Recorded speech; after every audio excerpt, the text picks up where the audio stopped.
नमस्कार। मैं डॉक्टर रजनीश कुमार वारहेट, सहायक आचार्य संस्कृत, राजकीय महाविद्यालय नवलगढ़ के यूट्यूब चैनल पर सभी छात्रों का स्वागत करता हूं।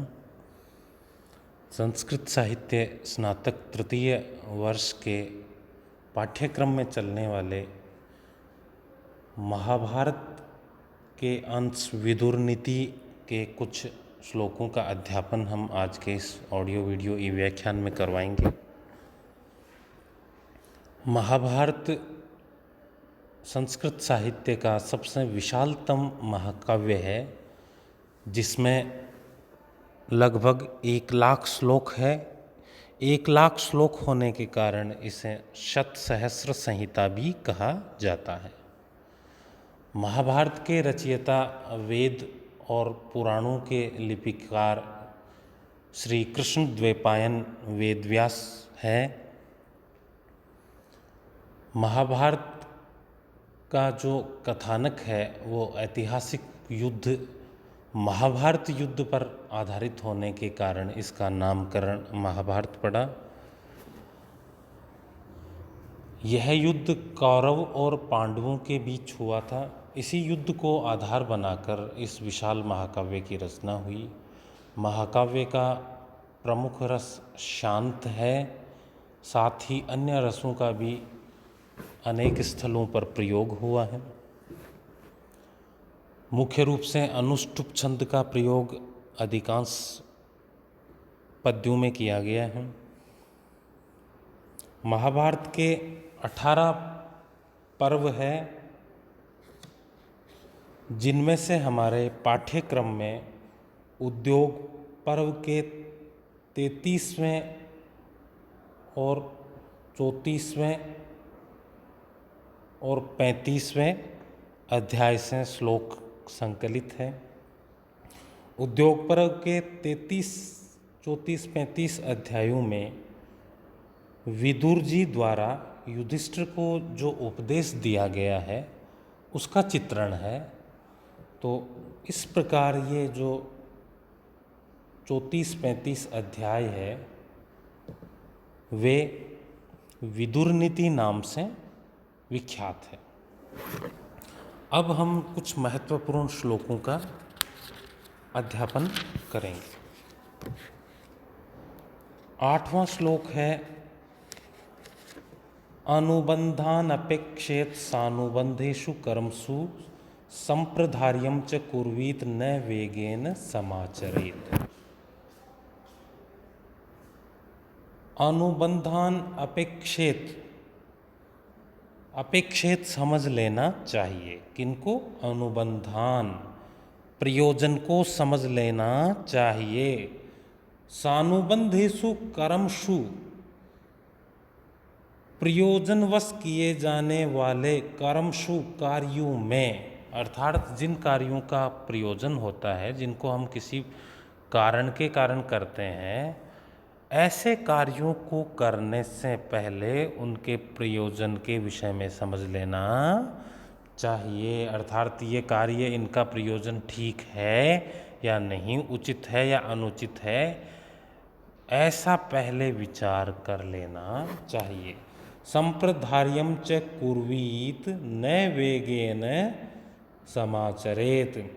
संप्रधार्य, अच्छी तरह से सोच समझकर कुर्वीत करना चाहिए।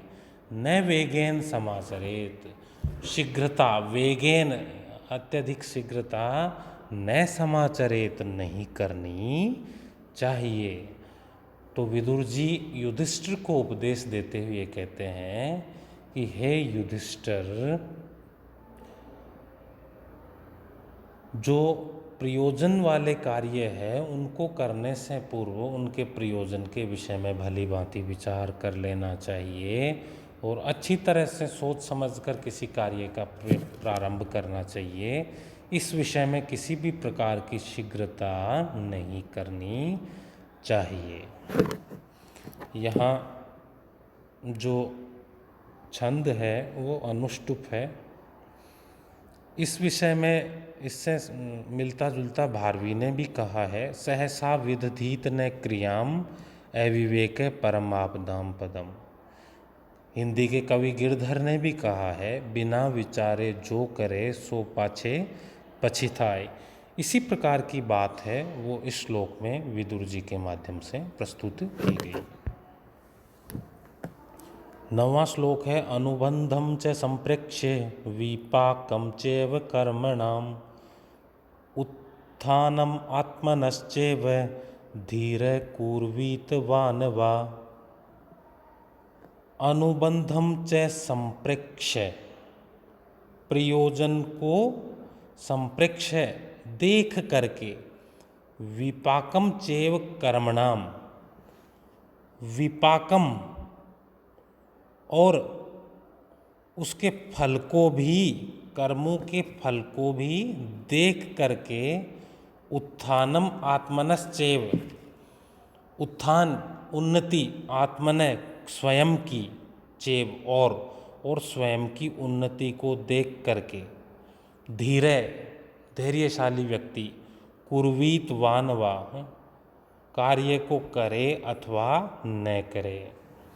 तो जो धैर्यशाली व्यक्ति है उसको चाहिए कि वह अनुबंधम संप्रेक्ष्य, अपने कार्य का प्रयोजन देख करके, विपाकम चैव कर्मणाम, और कर्मों का फल को देख करके, उत्थानम आत्मनश्चैव, और अपने उत्थान को देख करके कोई कार्य करे अथवा नहीं करे। अर्थात कोई कार्य करने से पूर्व या न करने से पूर्व धैर्यशाली व्यक्ति को इन 3 बातों का विचार कर लेना चाहिए। पहला, कर्मों का प्रयोजन, दूसरा कर्मों का परिणाम, और तीसरा अपनी उन्नति। इनका भली प्रकार से विचार करने के उपरांत ही कोई कार्य करना चाहिए। इस प्रकार विदुर जी द्वारा धृतराष्ट्र को ये उपदेश दिया गया। आगे श्लोक संख्या 10, यह प्रमाणम न जानाति स्थाने वृद्धो तथा क्षये कोशे जनपदे दंडे न स राज्येव तिष्ठते। यह प्रमाणम न जानाति, जो प्रमाण को नहीं जानता है, स्थाने वृद्धो तथा क्षये, स्थिति के बारे में, वृद्धो लाभ के बारे में, क्षये यानी हानि के बारे में, कोशे जनपदे दंडे, कोशे, कोश यानी खजाने के बारे में, जनपदे यानी देश अथवा राज्य के विषय में, दंडे यानी दंड अर्थात सेना और प्रशासन के विषय में। यह प्रमाणम न जानाति, जो प्रमाण नहीं जानता है, न स राज्येव तिष्ठते, वह राज्य में स्थित नहीं रह सकता, वह सिंहासन पर स्थित नहीं रह सकता, अर्थात उसका राज्य स्थिर नहीं रह सकता।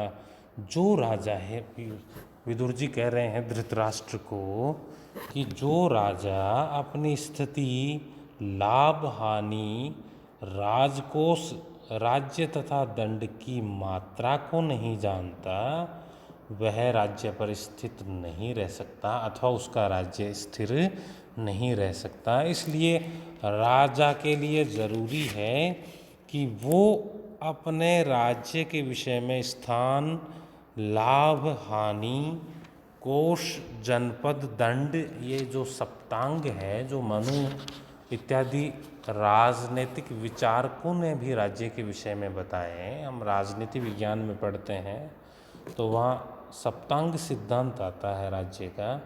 वैसी ही बात हमारी महाभारत में भी राजनीतिक जो महत्व की बात है वो यहाँ स्पष्ट की गई है कि उस राजा का राज्य स्थिर नहीं होता जो इन विषयों में नहीं जानता। श्लोक अनुष्टुप है।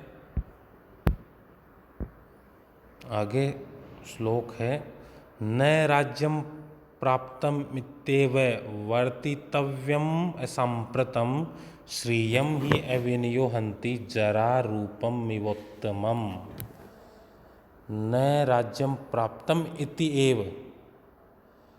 राज्य को प्राप्त कर लेना मात्र ही,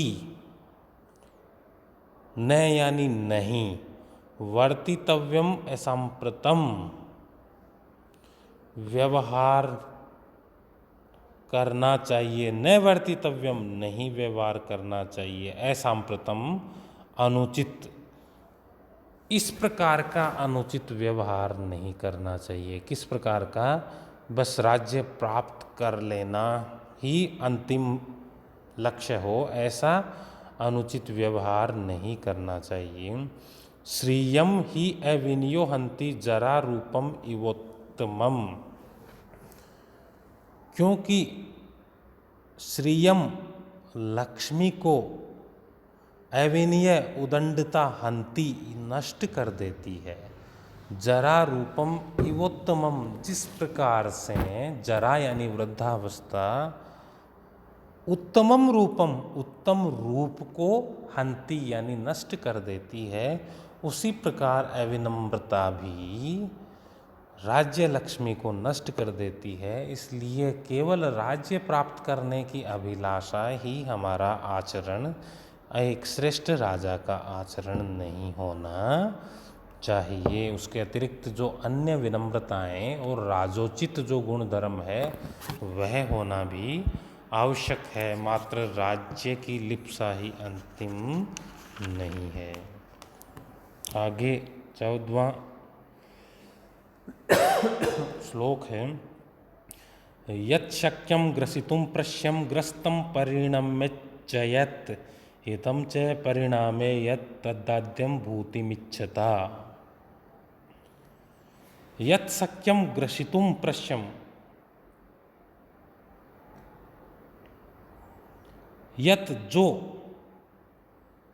ग्रसितुम शक्यम खाने में समर्थ हो, प्रश्यम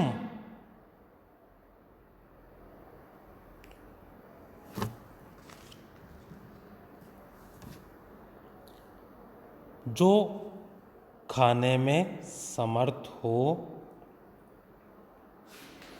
ग्रस्तम प्रश्यम ग्रस्तम परिणमिच्यत, परिणामे पचने पर या परिणाम में, परिणमित पच सके, ग्रस्तम खाए जाने पर, यत् शक्यम ग्रसितुम जो खाने में समर्थ हो और खाए जाने पर जो पच सके, हितम च परिणामे और पच जाने पर, परिणामे यानी पच जाने पर, हितम च और जो हित करने वाला अच्छा भी हो, यत जो, तद आद्यम भूतिमिच्छता वह भूतिम इच्छता कल्याण या उन्नति को चाहने वाले को, तत् आद्यम वह खाना चाहिए, वह वस्तु वह पदार्थ को खाना चाहिए। भूतिमिच्छता कल्याण को चाहने वाले के द्वारा वह क्या खाना चाहिए?